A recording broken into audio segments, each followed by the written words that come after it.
Hello my friends, Scott here representing Youth Potential, back with another video. Here at Youth Potential we talk about self-harm, neurodiversity and just mental health in general. Over on Amazon I have two books available. They're both to do with mental health. The first one is called 102 Distraction Techniques and the second book is called Self-Harm to Self-Harmony. Please go and check them out if you're interested. Hello my friends, Scott here representing Youth Potential. Thank you very, very much for your your patience. I know I've been taking ages to get these videos together, but it's been tough. It's been everything that I said in my last video, untitled vlog. It's true. Yeah, I'm just at the moment I feel like I'm relentlessly trying to deal with things. So today I finally put together the video that I promised I would, which is the 30 minutes of self-harm talk. So what I've done for this video is basically break it down into 6 different parts. Each part is a different sort of subtopic, if you like, within self-harm. And I think there's 6 things that are important that don't kind of get discussed enough, or maybe something's being overlooked, or I feel like something's being overlooked. So yeah, that's basically the format of this video.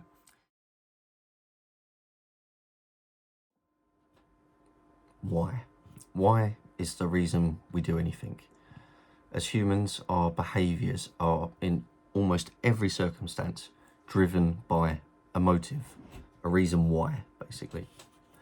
Identifying a person's reason for self-harming is the difference between good knowledge and ignorance. Without that knowledge of self, or knowledge as to why someone is self-harming, progress is a real difficulty, and I should know from experience. If you can break down the reason, or reasons in most cases, as to what is urging you to hurt yourself in the first place, you're already one step ahead. Over time, the reasons as to why a person self-harms can and often will change. But unfortunately, there's some experiences that our mind doesn't let us forget. In most cases, however, thanks to our brilliant natural ability to adapt to extreme circumstances over time, it is possible for us to accept what can and what cannot be changed. If you've been self-harming for some time, you probably already know the reasons as to why you're self-harming. But for people relatively new, it's a bit different. I tend to find people that have just started self-harming are often more focused on the physical and practical aspects of it rather than the reasons as to why they're doing it.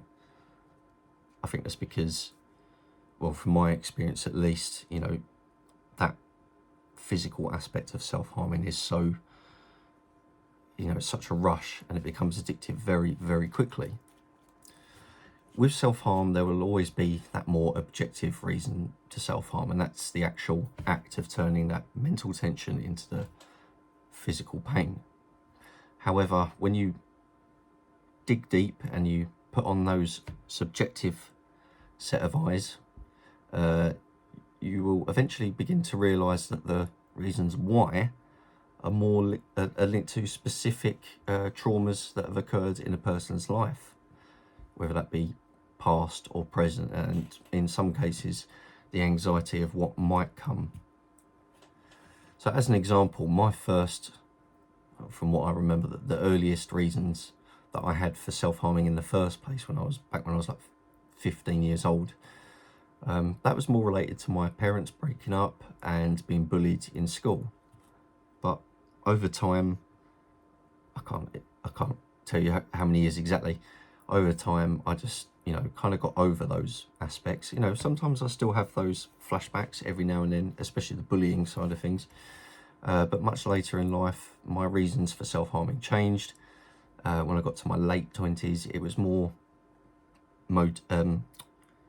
sort of motivated by the fact that I was no longer living with my the mother of my 2 children. But the bottom line is, if you don't know what causes you to want to self-harm, then I strongly recommend that you talk it out with either a mental health professional or at least somebody that you know, can really trust, or someone that, you know, respects you, trusts you, or that you love, you know, someone close to you in your family or a good friend. Once you've identified the reasons why you're self-harming, that's when you can begin to try and avoid the triggers. Because I think once you kind of know what's causing you, you know, to trigger those urges to self-harm, you start to become more aware of it, and you try and stay away from those triggers. I think that's kind of like a survival mechanism that we have in all of us. It doesn't come easy, being able to identify the reasons why you self-harm. You know, maybe it will. For some people it does, you know, it's right there at the forefront of their mind, but in a lot of cases you have to dig deep, and no pun intended there.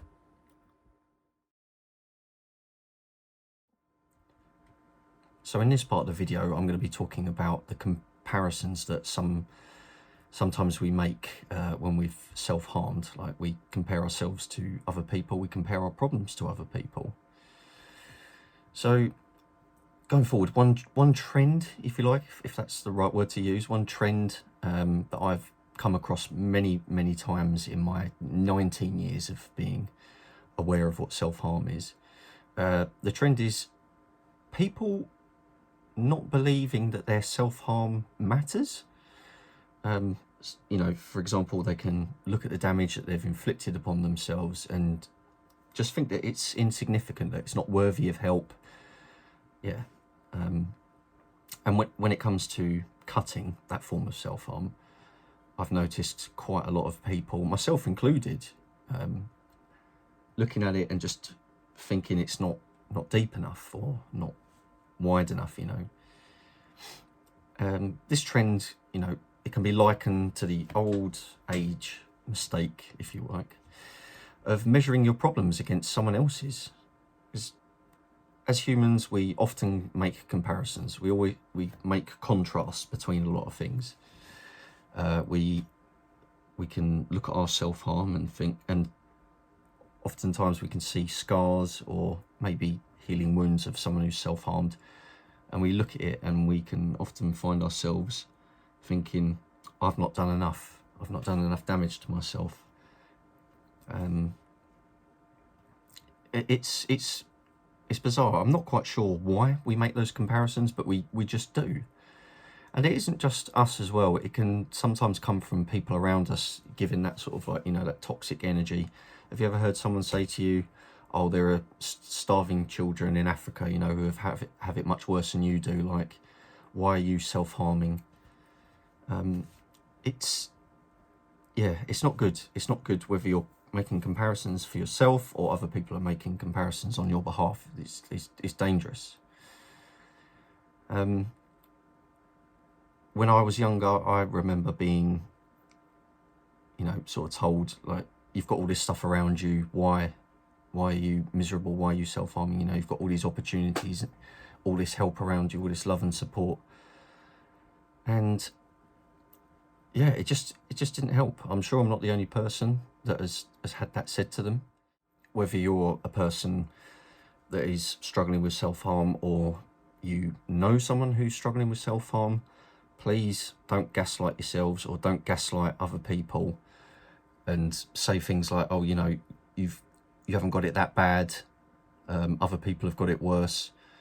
Those common phrases, just please stay away. I just urge you not to use them. Everyone's problems and everyone's self-harm, you know, it all matters. I personally don't believe that it's fair or wise to dismiss a person's reasons for self-harming.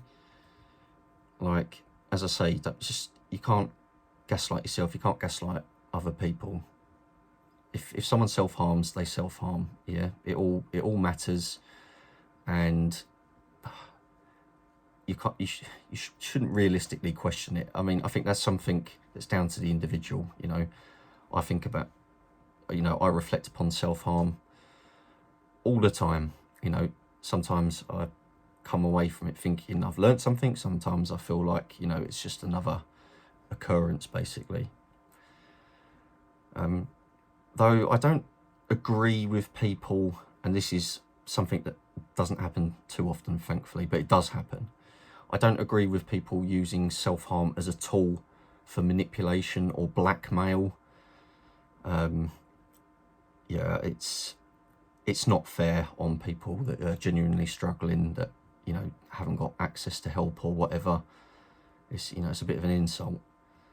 But unfortunately, it does happen. There are people out there that use self-harm as a tool or a weapon. So when it comes to cutting that form of self-harm,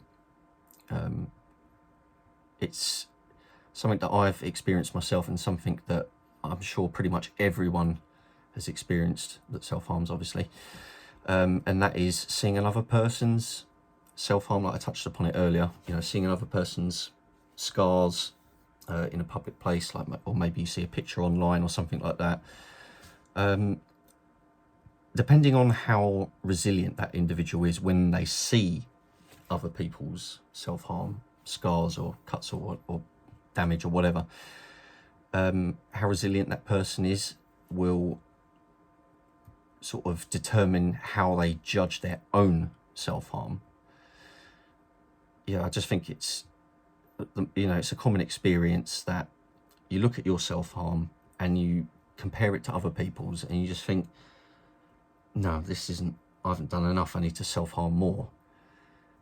It's, yeah, it's sad that people feel that way, whether they, you know, are made to feel like that way through other people, whether they cause it themselves. It's not fair, because you just kind of get caught in that vicious cycle of, it's not enough, it's not enough, it's not enough, and no matter how much you do, it's never enough.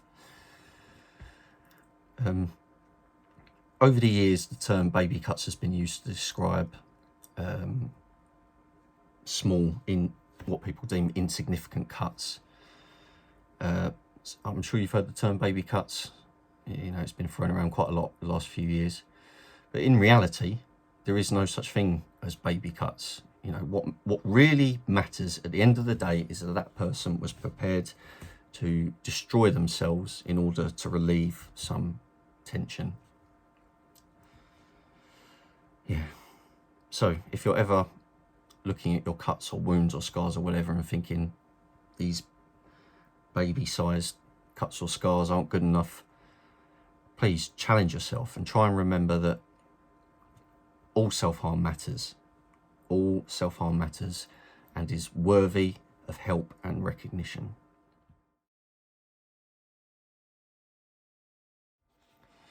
Generally speaking, there isn't a wrong way to open up about self-harm, if you're, you know, literally vocalizing it. What I personally don't agree with is when a small number of people, I will add, make a public display of their self-harm or their mental health problems, literally in public or usually in online public spaces, and mass trauma dumping when it's not appropriate. That's, for me personally, that's not what I agree with. When it comes to people trying to reach out for help, that's not the best way to go about it, okay? That's purely my opinion. And in saying that, self-harm should never be glamorized, nor is it something that realistically needs an audience. Self-harm is very personal to the individual, and, you know, to some extent it needs to stay that way. It's not something that it's not like a talent that you have that you want to, you know, share with people and put it in public places and get recognition for it, okay? It's not something that is it's not sensible at all when it comes to self-harm. And if I see people doing stuff like that, I do question their motives. Like, I don't literally say that to them, but in my head I'm thinking, what are you trying to gain out of this? But as I say, it's just my opinion. If you've just started self-harming, or, you know, you haven't opened up to anyone yet, it is really, really, really difficult to open up about self-harm. Personally, for me, I remember opening up about self-harm off the back of an argument I was having with family. And that's not a great way to go about it either. But I'm going to kind of touch upon the sort of thing that you need to do when it comes to reaching out and opening up to someone about the fact that you're struggling with self-harm. So before planning on what you want to say, you're going to need to figure out who you're going to speak to. In a lot of cases of younger people, you're probably going to be opening up to a parent or parents. Maybe you're going to be opening up to friends. And if you're a little bit older or around my age, you're probably going to be opening up to friends and work colleagues, maybe parents as well. But yeah, you need to figure out who you're going to tell, because you don't just want to, take this really personal experience and just start sharing it with someone that you don't know very well, especially if you don't know how trustworthy they are. You don't know if they're going to be spreading rumors or telling people. So you've got to think about who you're going to be telling, okay? Once you've decided that, then the next step is planning your words, okay? And you're going to do that in writing. That's always the way that I recommend to people when it comes to opening up about self-harm, mental illness, or any kind of those kinds of struggles. I always advise writing it down first, putting it into words, into physically written words. I mean, obviously you can type them out if you want. I just personally find that physically writing them on paper is the best way to get all of those thoughts, every single detail that you want to share or emotion that you're feeling that's backing all of these thoughts. Yeah, writing it down. It's going to be the best way.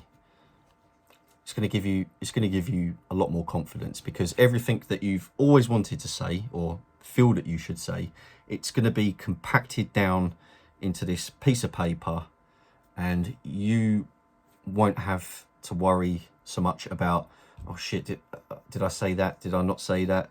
I was meant to say that, but I didn't say that. Yeah, just having it all written down, either in a bullet point list or writing it out exactly how you want to say it. Writing it down, that's the key part of this point. It's going to give you that confidence when it comes to actually vocalizing it, because you're going to be reading the words. You're going to be relying on that part of your brain, to read and vocalize, rather than purely going off of emotion, because you'll end up saying something you don't want to say, or you're saying something that isn't quite true. So yeah, getting it all written down, that's the key part here.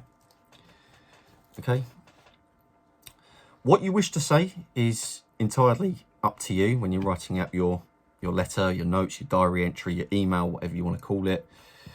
It is entirely up to you, but it can help if you start with something like this. If you're opening up for the very first time, here's a good way to start with what you want to write and eventually say.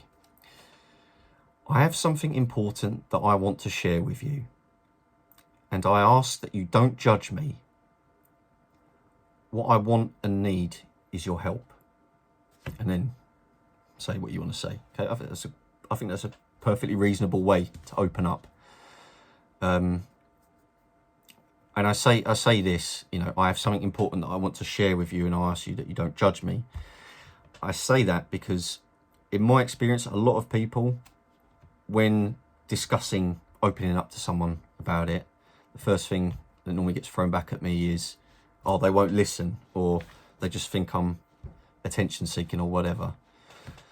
So saying I have something important that I want to share with you, and I ask that you don't judge me, and what I need and want is your help, it kind of brings down the other person's barriers a little bit, and then hopefully that will help them be more receptive to what you're saying. You can write down the exact script of what you want to say, or you can write it out as bullet points, as I just said. You can write as much as you want, or you can keep it short and sweet. It's entirely up to you. Once you've finished writing your notes, though, read it back to yourself. Ask yourself, does it make sense? Does it get the point across that you want it to get across? Another good thing as well is when you're opening up with talking, just say to whoever you're opening up to, please leave your questions till the end and I will answer them. Okay, and you've got to do your part. You have got to be prepared to answer certain questions. Okay, it's not just about you opening up, it's about, you know, the person that cares about you, that you're opening up to. They're worried sick, and they're probably going to have a load of questions. Answer as many as you can, and if you can't answer a question, what I always do is I say, look, I don't want to talk about it now, but I promise I'll come back to you and answer it. Okay, I know it's hard, but you've got to start somewhere. Okay, you can't keep it bottled up inside you for the rest of your life. All right, plan your words, practice a few times, and it'll be easier than having no plan at all. Over the past 19 years, I've seen a large, slow but large change in the way that the masses respond to self-harm and mental illness when they witness it. Generally speaking, the change has been for the best. More and more people are learning about self-harm and mental illness, and more people are beginning to understand that, you know, a person isn't a freak for self-harming. I believe that more and more people are becoming empathic to mental illness and self-harm, especially when they realise that they've got someone close to them that is affected by it. Back in the day, well, the mid-noughties, society hadn't quite hit the social media boom that we've seen over the last decade. And during that time, we didn't have the same level of awareness regarding self-harm and mental illness. From what I do remember, the mental health services were well equipped with the knowledge of self-harm and mental illness, but the average person was still kind of thinking that you would be classed as insane or unstable if you were self-harming. 20 odd years ago, when it was the mid-noughties, you know, that wasn't a time where the average person who was self-harming, that wasn't a time where that they would ever consider having their wounds or self-harm scars out in public places, just because society hadn't become acclimatized to it, I guess. As I say, the awareness wasn't where it is today.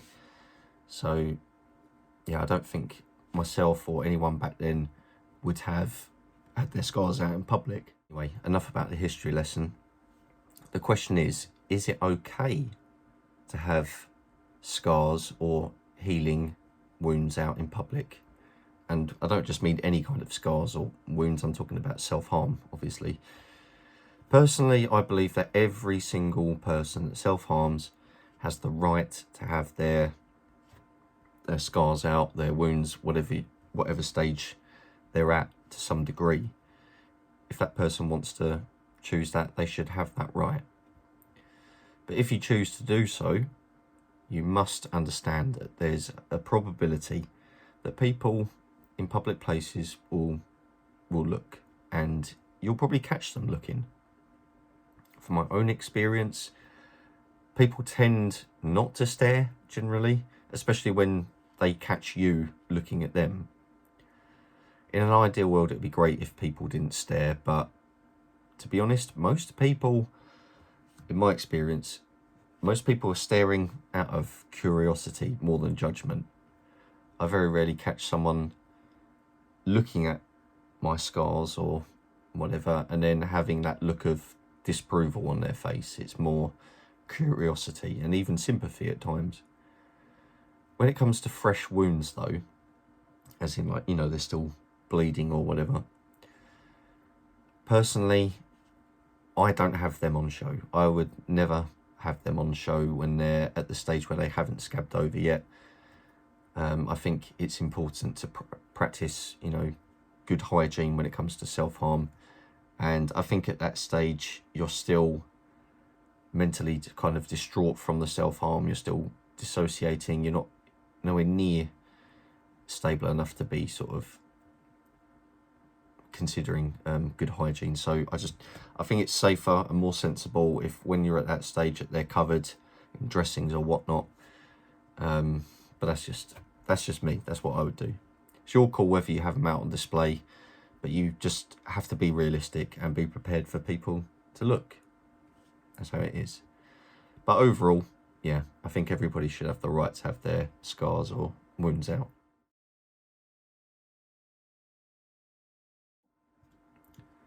We talk about distractions here on Youth Potential quite a lot. And by distractions, I'm referring to actions that you can take to alleviate the self-harm urges and keep you busy until they start to subside. I must stress before I go any further that distraction techniques are not there. They're not designed to make you permanently quit self-harm or never have urges again. Okay, they're just there to kind of alleviate and subside and help you live to fight another day. Some of these distractions are better applied as more preventable distractions, so something that you can do, you know, not whilst you're trying to battle the urges, but something that you can do in between the urges. They're more, as I say, they're more preventable rather than reactive, but you can use them reactively as a response to the self-harm urges if you please. So I've compacted these down to the ones that I personally find work the best, and I'm going to sort of explain quickly why each of them are what I would deem to be useful. Okay, talking, that's the most obvious distraction of all of them. You've got to talk, you've got to be able to express yourself and ease off that tension. You know, a problem shared is a problem halved. Writing is a really good distraction. Again, it's practically the same as talking, but rather than talking directly to a recipient, you're writing. Sometimes it can be written aimed at other people, it can be written to yourself, but it has the same sort of effect. Drawing or artwork of some kind is a really good way if you want to express yourself and relieve those urges. You might want to turn it into an image of some kind, whether it be abstract or more objective. So I love expressing myself through drawing. I'm not very good at it, but I love it. Music, really good listening to songs that are very relatable to your feelings, or maybe you want to listen to a song that's going to turn that frown upside down, turn those feelings around.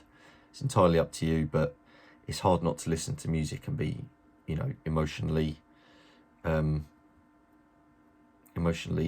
not manipulated, I don't think that's the right word, emotionally stimulated. There we go, that's the right word. Going to meet someone for a walk and talk is really good, because not only are you having the not only are you giving yourself the opportunity to speak and to open up and share your issues and talk about your self-harm urges, but you're having physical exercise as well, and that's always going to be a good distraction for self-harm urges, because you're kind of redirecting that bundle of energy into something constructive, going for a walk. Read something. Personally, I don't read fiction, but I do like to read non-fiction. I feel like I want to be inspired, motivated, or to learn something, and I end up going down the rabbit hole when I start learning. So yeah, I think a book is really good to get to really get stuck into, or an online article as well. I like reading about different things that have happened recently, so just typical sort of news related stuff. Just yeah, keeps my mind wandering. Sitting and meditating. Now this doesn't have to be a religious thing or something to do with yoga. Sitting and meditating can just be sitting there, closing your eyes and focusing on something. Ideally, the things that you want to be focusing on are positive things, something that you can look forward to, something, or maybe you want to have an image in your mind of something that you'd like to have. They're the best things to meditate about anyway. Playing with Lego, this is something that I've come across recently or rediscovered recently. My love for playing with Lego gives me an opportunity. I can either be really creative and make something, or I can follow a set of instructions and feel like I'm keeping myself organised. And yeah, keeping myself organised is always a good way to relieve unpleasant urges. And finally, video games. Immersive fun. Sometimes it can be really immersive, like a movie, can really keep you hooked in a storyline. But kind of one of the best aspects about video games, it's obviously a mixture of hand-eye coordination. You're using your fingers to be able to control something, and you're using your mind at the same time to be able to direct and navigate through the video game. So yeah, all really good distractions. I mean, I'm always up for hearing the distractions that you like. Please leave some in the comments if you can. Self-harm and recovery might as well be synonymous at this point. Personally, I think that self-harm recovery is more misunderstood than self-harm itself. From the first time you ever self-harm, during that time you've probably been battling your self-harm urges on and off and fighting for recovery. I know that not everyone is the same when it comes to self-harm. However, there are plenty of multiple patterns of behaviour that we all share as individuals that struggle with self-harm. When it comes to self-harm recovery, the lines are often blurred, leaving the majority of individuals in limbo and confusion and not knowing where they stand when it comes to their recovery journey. But to help you try and keep it simple, I'm going to share 2 important rules that I follow when it comes to being able to measure myself and knowing where I stand on my journey with recovery. Okay, the first rule is that I know that recovery is not a destination, okay? It's ongoing maintenance. Unlike physical recoveries, which are basically you do A, B, C, D, and then you get your outcome and then you're healed, you know, generally speaking. It's not like that with mental health, okay? It's ongoing. You have to constantly do things to keep yourself maintained. You've got to have the right nutrition. You've got to have decent amount of exercise, decent amount of social interaction. You've got to, you know, be following a certain amount of purpose in your life. Yeah, it's that you don't follow a formula and then reach an eternal outcome. Because even if you stop self-harming for several years, you're still always going to have that capacity to self-harm again. But that doesn't mean that you failed. Oh, no. It never means, even no matter how many times you relapse, you're not failing. And that leads us to step 2, or the second rule that I follow, which is relapse is never a step backwards. I've gone up to 7 years without self-harming. That's a long time. And when I relapsed after that 7 years, you know, I could have easily told myself I'm a failure. I'm messed up for doing it. I've gone back to square one. I've got to start all over again. But the truth is, I'm always living my life forward. As humans, we are living our lives forward. We can't go backwards. We can only go forwards. So in that recovery journey, I just try to remember, no matter how many times I mess up or relapse along the way, I'm still going forwards and I'm never taking a step backwards.